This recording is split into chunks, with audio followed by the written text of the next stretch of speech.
And there's Dwayne just popping up on the screen. How you doing, buddy? Hi, Brent. How you doing? Good, thank you. Showtime. Welcome to the show, folks. I'm Brent Holland, and welcome one and all. Get the coffee going, get the tea going, or a beverage of choice. Tonight, CIA, let me do that again, CIA officer Dwayne Evans joins us to discuss his experiences and his new book titled Foxtrot in Kandahar, a memoir of a CIA officer, yes indeed, folks, in Afghanistan at the inception of America's longest war. But first, folks, it's Memorial Day in the United States. It's Remembrance Day in Canada. I want to dedicate this show to Private Andrew Miller. Andrew was a medic attached to the 1st Battalion Royal Canadian Regiment Battle Group in the Kandahar region. A call came in, and the call said that there was children down. They were injured. And I know Andrew. Andrew just jumped in his lav, and unfortunately, as he was heading out on the road to rescue these children, an IED went off under his vehicle. Now, the blast occurred about 20 kilometers southwest of Kandahar. Andrew died in Afghanistan on June 26th, 2010. I know his mom, Wendy, personally, and she cries every day. So remember, freedom isn't free. It's bought and paid for. On this Remembrance Day show, I wear a poppy, as all Canadians do. We must never, ever forget the sacrifices that have been made so we can live in this beautiful country called Canada. Dwayne Evans is our guest tonight. He is a former CIA officer. Dwayne, is there such a thing as a former CIA officer? You don't have to answer that. Is that a helicopter I hear over my... No, I'm kidding. Okay, I'm just messing with you. With field tours on 4 continents to include serving as Chief of Station. He is the recipient of the Intelligence Star for Valor. Congratulations, my friend. Also, he has served as U.S. Army Special Forces officer. Dwayne Evans led a CIA team, Foxtrot, into southern Afghanistan in the fall of 2001 following the 9/11 attacks, so a month later. Foxtrot team was the first to enter Kandahar after the fall of the Taliban government on 7 December. It's my great pleasure and honor to welcome Dwayne Evans to the show. Thank you for your service, sir. Thank you for having me, Brent. Thank you. I want to start off with a quote from the book, folks. And by the way, this book is full of stories like this one I'm just about to tell you. Okay. And this is going to display how deep in the, how should I word this, stuff Dwayne was. And the quote goes as such: as the sun set and the shadow lengthened, wind gusts kicked up small eddies of dust that danced across the basin we occupied.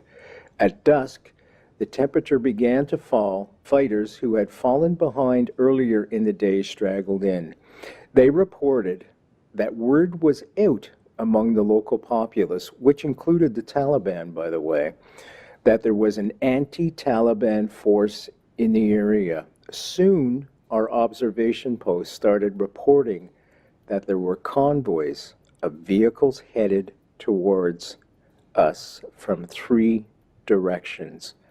A general sense of foreboding set in. So, Dwayne, this begs a very serious question. How does your wife put up with you? Well, fortunately, my wife didn't know anything about that. I just want to give some context, folks, to the story, because without the context, it's very important, especially for the younger folks that are just joining us. And Dwayne, just to let you know, this show is syndicated through all the campus radio stations right across the country. So we're virtually talking to 20-year-olds and students of all ages. Impressive. Okay, so immediately after 9/11, folks, then Secretary of Defense Donald Rumsfeld approached the Joint Chiefs of Staff for a plan to go into Afghanistan. Now, he was told by the Joint Chiefs that the plan would take months to develop.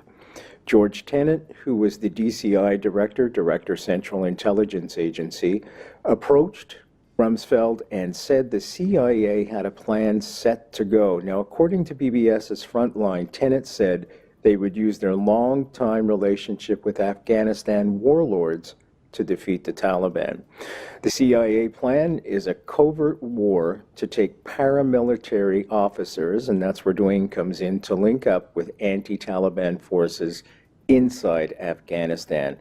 Now, apparently Rumsfeld was left out of the decision-making, so he was kind of miffed, so he reached out to Special Forces, Green Berets. Now, into this scenario, our guest tonight makes his appearance. Now, Dwayne, why Afghanistan? Right after 9/11, why was Afghanistan chosen as the first target to go into? It was basically because Afghanistan was where the Al-Qaeda leadership was holed up. They had been there for some time, basically having a sanctuary there under the Taliban government, the government that was in power at the time in Afghanistan. So even though the planning for 9/11 took place primarily outside of Afghanistan, took place in Germany for one place, the leadership, bin Laden himself and some of his top henchmen, were in fact in Afghanistan. So the intention was to go after that leadership, to go after that organization. The goal was simply to destroy it, to make it ineffective, so that it can never carry out another attack like 9/11 again. How did we know bin Laden was in that area? Oh, it was fairly, I won't say well known, but it was certainly within, at that point in time, within the intelligence community.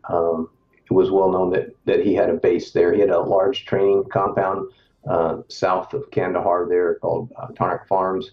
You've probably seen the videos, the Al-Qaeda training videos of guys on the horizontal ladder bars. Well, that was at Tarnak Farms. And that was, so it was not a great secret that they were, in fact, located in Afghanistan, particularly in the southern areas of the country, in the Kandahar area, which was basically the homeland, if you will, for original homeland, if you will, for the Taliban before they took power in Kabul. Was there any coordination with the Pakistani intelligence services, or were there kind of, can you explain that relationship? This has been put out publicly. There was assistance provided by the Pakistani government and their intelligence service. In my book, I talk about the fact that we were at an airbase, Pakistani airbase, with the acquiescence and the permission of the Pakistani government. And certainly the Pakistani government was involved in helping us out in some other areas related to Afghanistan and our efforts against Al-Qaeda. Okay, so did you gather the team on the shores of the United States, or did you wait till you were in country to gather the team? Because you've got the SEALs, the Green Berets coming in, and then you're going to be leading them as a paramilitary CIA agent. How did you coordinate all that and bring everybody together?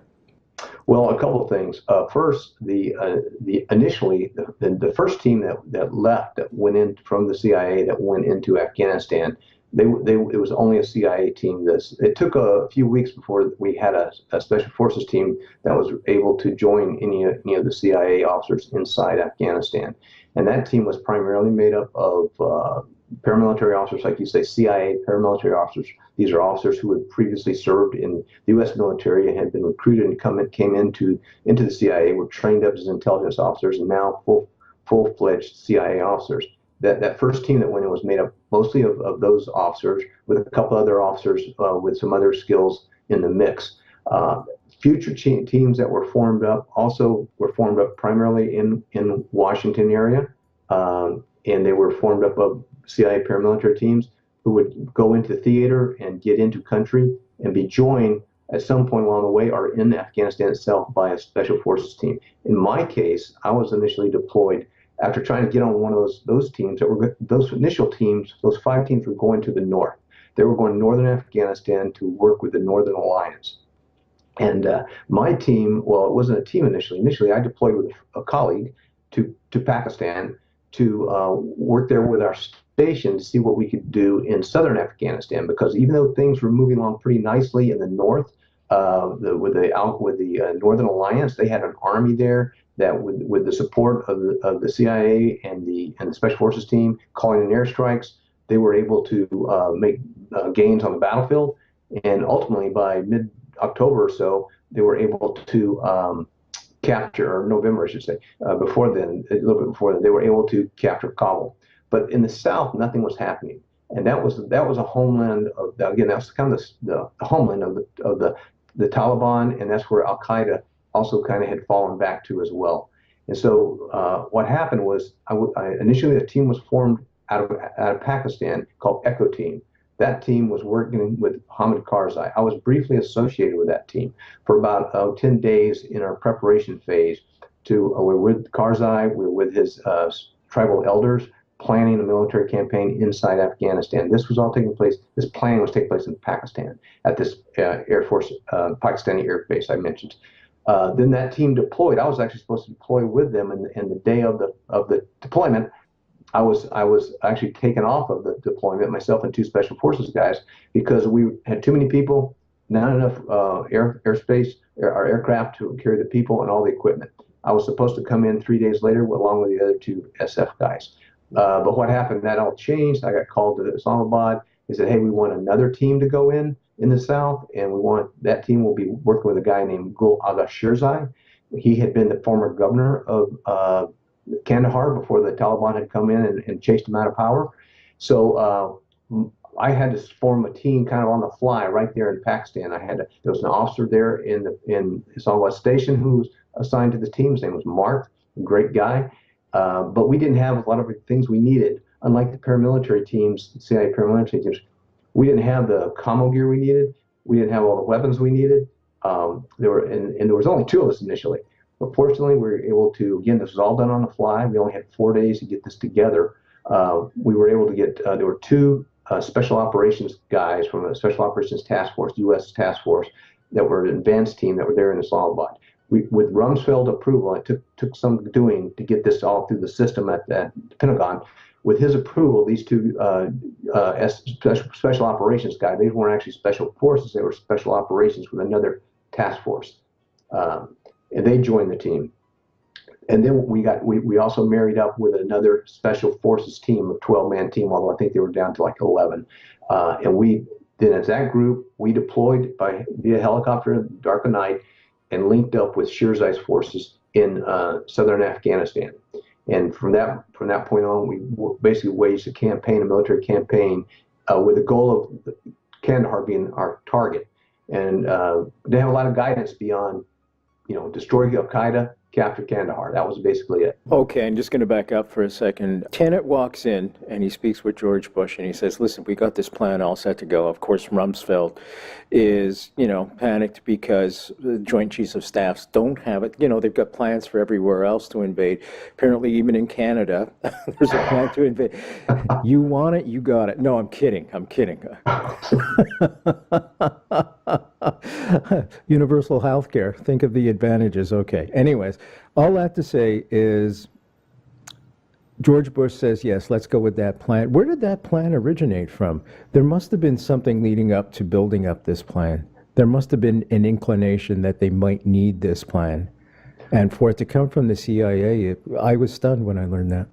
Yeah, well, actually, of course, there was an inclination about the 9/11 attacks coming.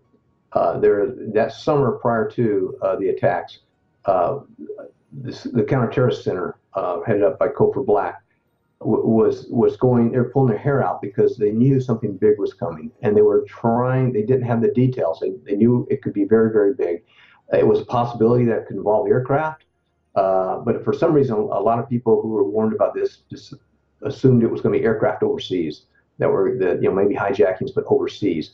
But there wasn't a lot of detail, but so there was an inkling that something big was coming. But I don't know of anyone that had actually started saying we need to plan for doing a paramilitary action in Afghanistan at that point in time. I don't know that. I think the plan was put together rather quickly after the attacks, and it was put together out of the Counterterrorist Center. And it was basically saying, hey, the Bush administration really wanted to avoid a conventional invasion. They didn't want to go in with hundreds of thousands of troops if it could be avoided, for a lot of reasons. But if we could get the mission done without doing that, that's what was the preferred way. And because CTC and the agency in general, not just CTC, but the agency in general had maintained contacts with many of the Afghan leaders or the local leaders over the years, and particularly with the Northern Alliance, We had sent teams in over the years that kept in touch with them. So the plan came forward very quickly was, listen, let us plug in with these guys. They got troops on the ground, meaning they're fighters, these local Afghan fighters. They're fighting the Taliban already. They're also against Al-Qaeda. We already have these folks on the ground. All they need is some more support, more material aid, some more intelligence, and it particularly needed air. They also needed air support. The agency said we need a combined effort with DoD, particularly for the air support. We obviously need some aircraft to do this, but we also need people to call in those strikes, both strategic type strikes, hitting targets strategically, as well as close air support. And that's where the special forces came in. So this was proposed, and the military agreed that they were on board with it. It just took a while for that part of it, the getting the SF teams to get rolling, for reasons within the bureaucracy of the Pentagon. It took a while for that to happen. So we already had agency people on the ground before the military got on the ground. Was it necessary to have the special forces? Because I'm trying to think, you've got this paramilitary group all set to go, yourself included, and all of a sudden the special forces come in. Was that a smooth meld, or was there some conflict there between the individuals on the ground in your team? Certainly not in my team, and I think generally speaking, there wasn't a lot of conflict. I mean, this is one of the great things, and one of the reasons I wanted to write the book. Frankly, it was a very special time. A lot of the bureaucratic nonsense just fell away. People weren't so concerned about turf issues. They knew what the mission was. They wanted to do something about what had happened to the United States, and so there wasn't with the typical things you hear about between different organizations. That maybe at a very high level that was there, but certainly at the ground level, it really wasn't there. Now, our paramilitary officers, frankly, they could have probably called in the airstrikes. They were often trained themselves to do that. But but the special forces guys that was really more of a true mission for them. Whereas our paramilitary guys, they have a wider responsibility at that time. Now, I want to clarify, I actually was not a paramilitary officer, even though I was former Special Forces Green Beret myself. I actually was what we call a case officer, an operations officer. So when I came to the agency, I didn't go into the paramilitary wing of it. I went into the traditional operations side. So although I think my military background and some area knowledge, and I spoke Farsi at the time, which is very similar to Dari, which is of course spoken in Afghanistan. For all those reasons, I think I was able to get on one of these teams, even though I wasn't a paramilitary officer. But the bulk of those initial teams, that initial effort, was made up of paramilitary guys, with some few guys like me thrown into the mix. I should say salam chatori then to you. And merci. Okay, so that's Farsi, by the way, folks, and it is an offshoot. The Dari is an offshoot of Farsi because don't forget, Afghanistan shares a border with Iran, and we're going to get to that in a second, too, Iran's involvement with all this. Okay, you've got these boots on the ground. You're on the ground with them. How fluid is the plan? How much of an operation goal is there? Or is there just one there to inflict as much damage to the Taliban and Al-Qaeda at the same time? Was there a goal, a targeted goal of trying to get bin Laden, or was he just kind of shoved to the side, and if we get him, we get him? No, it was definitely, we would have loved to have gotten bin Laden during that initial phase, but it was really a larger focus than just bin Laden. It was the leadership of Al-Qaeda we were after, either to kill or capture them. In fact, my team, in my book, not the first person, but about the third guy we captured was the personal driver for bin Laden and bodyguard. He had served, although when we captured him, we didn't realize that at the time. We didn't know who he was. That only came out later. A guy by the name of Salim Hamdan, and that came out later. But the goal was really just to locate and destroy or capture those individuals that were responsible for the 9/11 attack. And frankly, it was really focused on Al-Qaeda. The Taliban was totally secondary. The only reason we were engaging with the Taliban was because they were sided with Al-Qaeda. If they had been asked after the 9/11 attacks to please round up Al-Qaeda, turn them over to us, or if they don't want to do that, please step aside because we're going to come get them. And Unfortunately, the Taliban chose not to do either of those two things.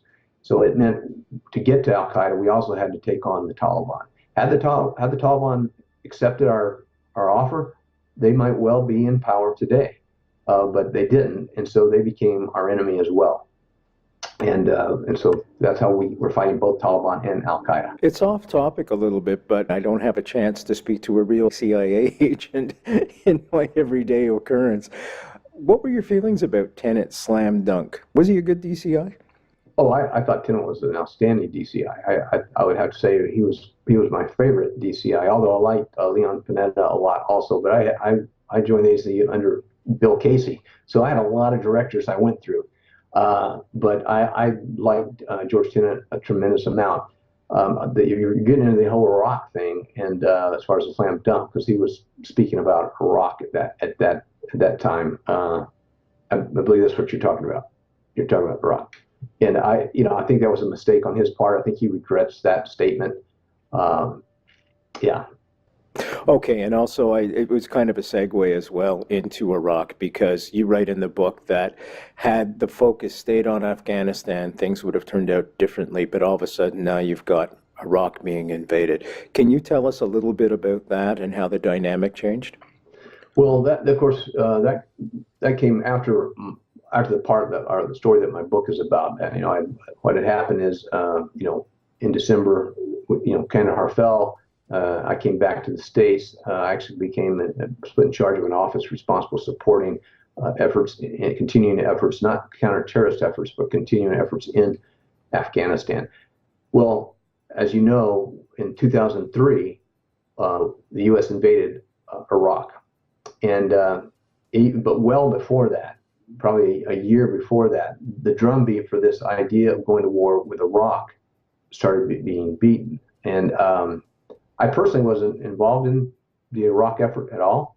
I was still involved with Afghanistan. And unfortunately, though, that invasion, that war, really shifted the focus of the U.S. government's attention. And I don't think a government, even the U.S. government, is very well equipped to handle two major military operations at once like that. And they tend to give priority to one. They're not equally split. And the priority went to Iraq.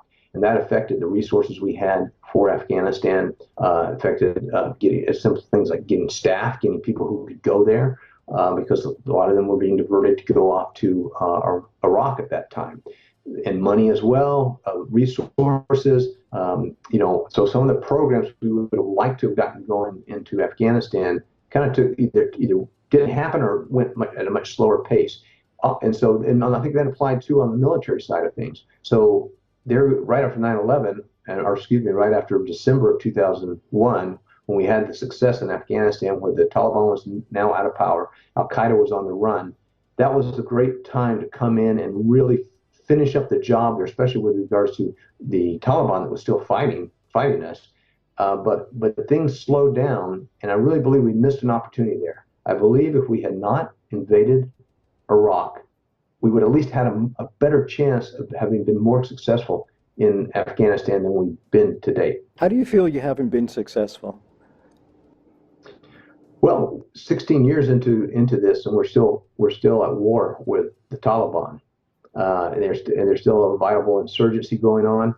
So I think if you'd asked anyone back in December 2001 if that was going to be the case, we would have said no way. So I think the fact that we still have this vibrant insurgency, that it ebbs and flows. It's ebbed and flows over the years, partly in response to coalition efforts and bringing troops in and increasing the amount of troops and decreasing the amount of troops. But it's still there, and I frankly don't think it's ever going to go away. And I think we really should give up the idea that this is going to be a military defeat, is how we're going to end this situation, is a military defeat of the Taliban. I don't think that's what's in the cards for this. There's some humor in the book, and I'm going to use it as a segue into our next subject. And the humor is a quote again from the book, folks. And the book is called Foxtrot in Kandahar, a memoir of a CIA officer in Afghanistan at the inception of America's longest war. Its author and our guest tonight, Dwayne Evans. And the quote is, During one repair stop, Khalil came up from Sharzai's vehicle and offered me a bag of little round nuts for a snack. I grabbed a handful. They were tasty, so, well, I ate some more. What are these things? Opium seeds. I guess Khalil could have seen by the look on my face that I was concerned. Don't worry, it's the leaves of the plant that can mess you up. The seeds don't do anything. That's hilarious. Once again, I revert back to your poor wife, but anyways. Okay, in all seriousness, the drug trade. Now, this is from the New York Times. Afghan Taliban awash in heroin cash, a troubling turn for the war. And it's October 29th, 2017. And apparently, President Ashraf Ghani of Afghanistan said recently, without drugs, this war would have been long over. The heroin is a very important part of this war, and another senior Afghan official said, if an illiterate local Taliban commander in Helmand makes $1 million a month now, what does he gain in time of peace? How big a role does drugs play in funding the Taliban and everything else that goes on in that country? We know that approximately 80% of the poppy in the world comes from the Golden Crescent, and a big part of that, of course, is Afghanistan. And right now there's an opioid crisis in Vancouver that's just killing people mercilessly.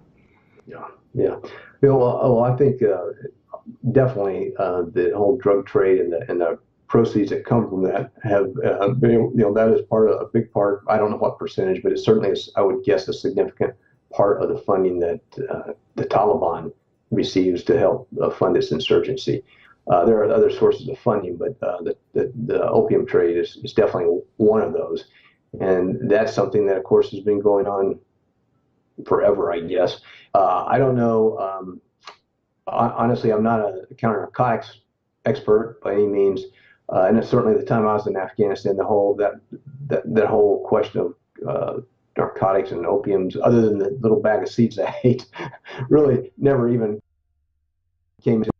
But certainly it is known that as you said, Afghanistan is a huge producer of opium, and it definitely raises money, has enriched many people there. And the Taliban is going to take their take. Either they're going to themselves be involved in it, or they're going to tax people who are involved in it.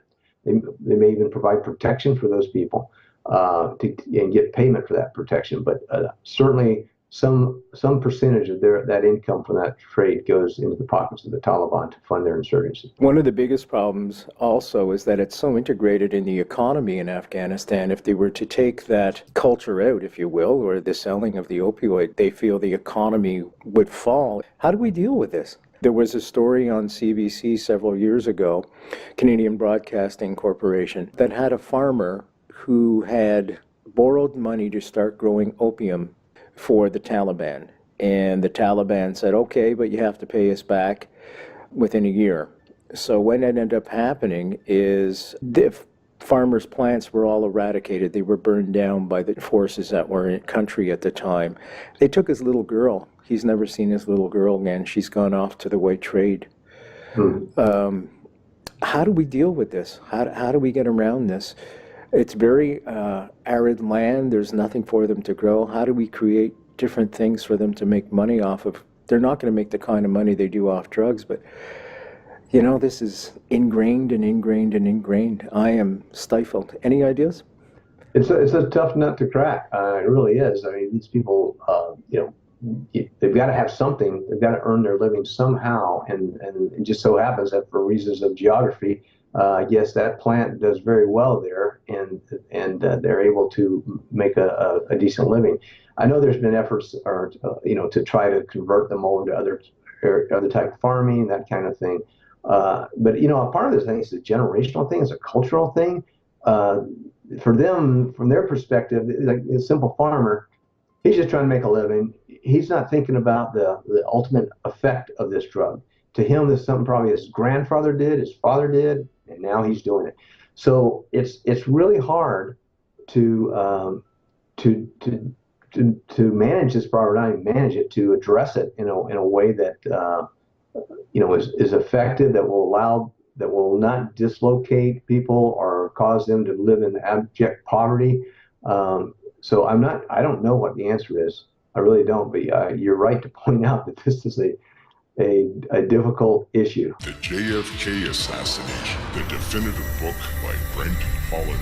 From inside the Oval Office to Daily Plaza, first-person witness accounts. Order yours right now. nightfrightshow.com. Our guest tonight, Dwayne Evans. He's author of the book Foxtrot in Kandahar, a memoir of a CIA officer in Afghanistan at the inception of America's longest war. Now, another quote from the book: while most people's reasons for wanting to serve in Afghanistan were a combination of factors, money being one, but I always believed the most important reason had to be belief in the mission of preventing Afghanistan from ever again becoming a sanctuary from which a terrorist group could strike the U.S. It would also be the only thing that would give some comfort to friends and family left behind if tragedy struck. Now, it's a little bit of a humorous quote, but it's along the same lines, and I want people to understand how in country you were. I had another insight on the failed attempt of our lives. People shot at him, folks. Total strangers have just tried to kill me twice. They don't even know me. I'm a really good guy. Doesn't matter to them. They just want me dead. Can you try and tell the students that are listening right now what it's like to be shot at? Well, in that case, it was shot at by 122 millimeter rockets. That were 3 salvos of 6 rockets each that suddenly out of nowhere literally struck at our base where we were located. And so that was my first time to really be coming that close to getting hurt by armed conflict. And it's one, the power of the explosions is something that injects fear into you. And those are the only moments in Afghanistan where I truly, for a brief period, felt afraid. And it was just the power, because you could tell in the power that the power there could kill you so easily. It just had to be a little bit closer. And so that, like I say in the thing, it taught me where the pit of my stomach was, because I felt the pit of my stomach when those rockets hit. And as later in the book, I think I mentioned where my colleague, he came out after that happened, came out from a building and made this pronouncement like, I've just been shot at and missed, and I'm not going to take any more BS for the rest of my life. And he turned around and went back in the building. And that was how it impacted him. It was like, after that, there's nothing they can throw at me. I'm not, I'm done with the little things that don't matter. I'm on to big things. So it was even though I knew theoretically, I understood all this, that hey, yeah, these people don't know who I am. They want to kill me. But really, that truly did make it very tangible to me, the idea that you have an enemy who doesn't necessarily know you at all, but they want you dead. What flashes through your mind at that second? Is it family? Is it survival? Is it your own mortality? Well, I think, frankly, at that first moment, I had no time to think about it, because it's that first volley happened so quickly, out of nowhere, that it was just like surprise. But then we heard this second volley coming in, so we knew there was something that was going to hit us. And actually, it was more a moment, because we had nowhere to go. It was like, this is coming, it's going to hit. It could have hit right on top of us. It could have hit a half mile away. We didn't know where the second volley was going to hit. And so at that point, it was just kind of an acceptance that, hey, what happens, happens. And I think part of that is because probably everyone there at that point, but certainly I know I'd already kind of made my peace. I went there knowing that, hey, I may not make it back. This actually may cost me my life. And so I made that kind of internal sort of assessment, and not all at once. This had taken time. So I was prepared that something bad could happen, and I was ready to face it, to see what actually would happen in that moment. Another quote from the book, folks: today, far more children are attending school than ever before, and the overall health of Afghanistan's people is significantly better as measured in life expectancy. From the U.S. national security perspective, the original and in fact the only objective at the outset of the U.S. intervention, ridding Afghanistan of al-Qaeda, has been achieved, and was achieved quickly and early in what nonetheless has become America's longest war. These accomplishments, of course, did not come without costs, both human and material. And it's not only fair, but also to ask, was it worth it? Was it worth it? I think yes. But it's getting to be, it's at the point where it's questionable how much longer we should stay there, frankly. I think there's been some achievements. Those ones you just read, the fact that there's a much more capable military. They're not at the level we would like to see, but there's a much more capable military there than was there certainly 16 years ago, or even 10 years ago or 5 years ago. Again, not where we want to see it, but it's there. There's progress. They have some means to defend themselves against this insurgency that's still attacking their government. But I honestly believe, in looking at Afghanistan and looking at the history of these sorts of situations where foreign powers like ourselves and other coalition partners have gotten involved in other countries. And you can look at history, and there's tons of them. When you get into these sorts of internal conflicts, usually the intervention of a foreign power ultimately doesn't do a lot. In fact, there's been at least some studies, the one study in particular I remember, a RAND study, that actually said it's been more, countries that are having like an insurgency have actually been more successful in dealing with that and resolving it when foreign powers have not intervened. So I think we're at a point where we really do need to, we have already been backing out. We don't have that many troops there now, although they ramped up a few more thousand to help with the training mission. But I think we have to put a cap on that, because we have to turn this over to the Afghans. They have to be 6 years into it. They need to be able to do that.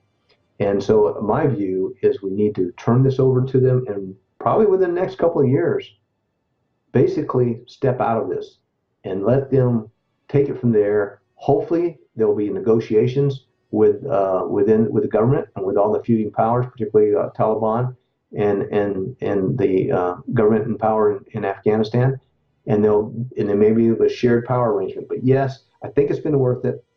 We have had some real concrete achievements there that the Afghans are better off, but there is an end to this, and I think we're getting close to that. I had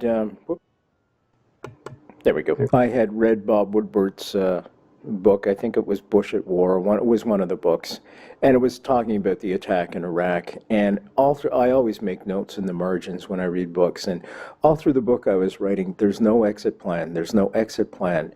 Was there an exit plan when you went in October 2001?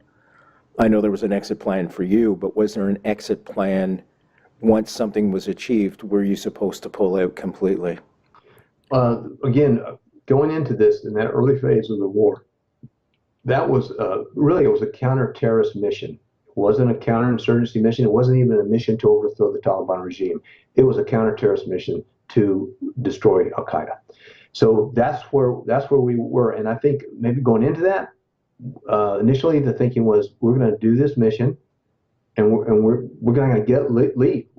It's going to be done. But as we got into it, as the Taliban put up the fighting, and as it became obvious that, especially as they were going to be defeated at that point when they signed on with the Al-Qaeda side, I think at that point, people back in Washington, not where I was, started thinking more strategically about, okay, what are we going to do here? And we, even as we were getting into it, we were already looking at Karzai. If this guy could become the leader, we felt that he would be a good choice for that, because of he was a Pashtun himself. He came from the Durrani tribe, which is the royal tribe of Pashtuns. They were well respected within Afghanistan. He was a very smart man, very educated. He came across well certainly to the Westerners. And so we felt that between the support he could get inside Afghanistan and the appeal he would have to the Western countries, he would make a good leader for Afghanistan. And obviously, everyone I think pretty much thought that as well, to include the Afghans, especially when he went back in and he played an instrumental role in this revolt against the Taliban. I agree with you, by the way. I think you stole a page out of the Kennedy playbook when you say a negotiated settlement where the Taliban has a role in the central government is the only viable solution. I get that. There's no question. You have to start opening back channels because the only way this will end, because the Taliban gives employment to all these young guys, right? What are they going to do? They're just going to create another Taliban. So to what effect we can control that, I have no idea. I really don't. But the thing is to stop the shooting and the murder right away. As Alan Dershowitz always tells me about Israel, he says, the idea is to have no firing on the ground. Every day without another murder is a new day for the possibility opens up the door for peace. So what I'm concerned about, though, if we do talk to the Taliban and they do become some part of the government some way, from your perception, what do you think would happen to girls' and women's rights? Your perception? Yeah, I think that would be, with the Taliban in power, I mean, within Afghanistan itself, the girls can go to school. The Taliban themselves, in those traditional villages and that sort of thing, the Taliban, they, as a government, when they were in government, they didn't let women go to school, girls go to school. I think that they would have to, again, if they came into power as a part of the government, they're going to have to accept that there's a greater government here and there's approval for women to go to school. Now, if there was some sort of arrangement where it was an autonomous region or something, where it was this is a Pashtun area, and not all Pashtun are Taliban, mind you, though. And, the Taliban is made up pretty much of all Pashtun, but not all Pashtuns are Taliban. But they would carry a big influence in that region if the Taliban would, if there wasn't a region that was kind of a semi-autonomous region for the Pashtuns. Well, then that, I think, at a local area, that could become a problem where they may insist that, hey, this is our turf, this is our culture. We don't believe in women going to school, girls going to school. Whereas at the nationwide, they were part of the government. They would have to, as part of their participation in that government, they would have to accept that. But yeah, there's a lot of questions like that. I don't think it's going to be a smooth road in terms of seeing the things that we would like to see happen necessarily. It may happen over a great length of time, but I think there's an evolutionary process here that the Taliban. Afghanistan is a primitive country overall. It's still very primitive.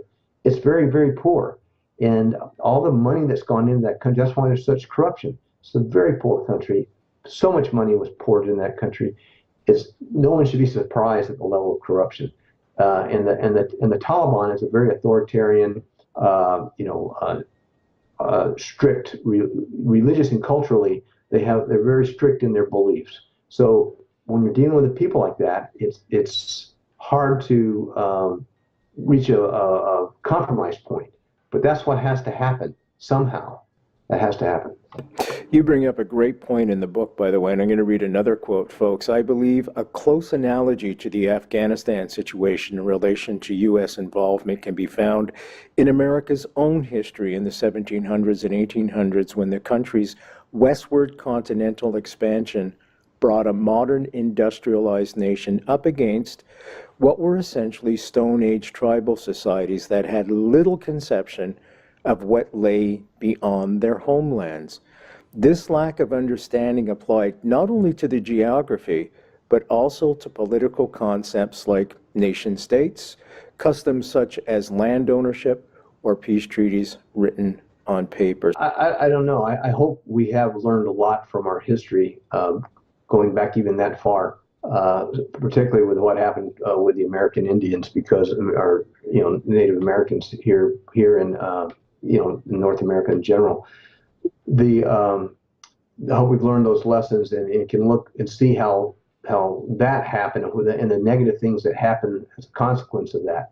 And to understand that, as I mentioned in the book, we have a lot of people that are smart about Afghanistan who have studied it, maybe lived there a lot of years and understand it, but somehow that knowledge of that culture, and we say, oh, we're going to respect the culture, or we want to recognize the culture, and we don't want to impose ourselves on that culture, but yet when it comes right down to it, that's kind of what we do.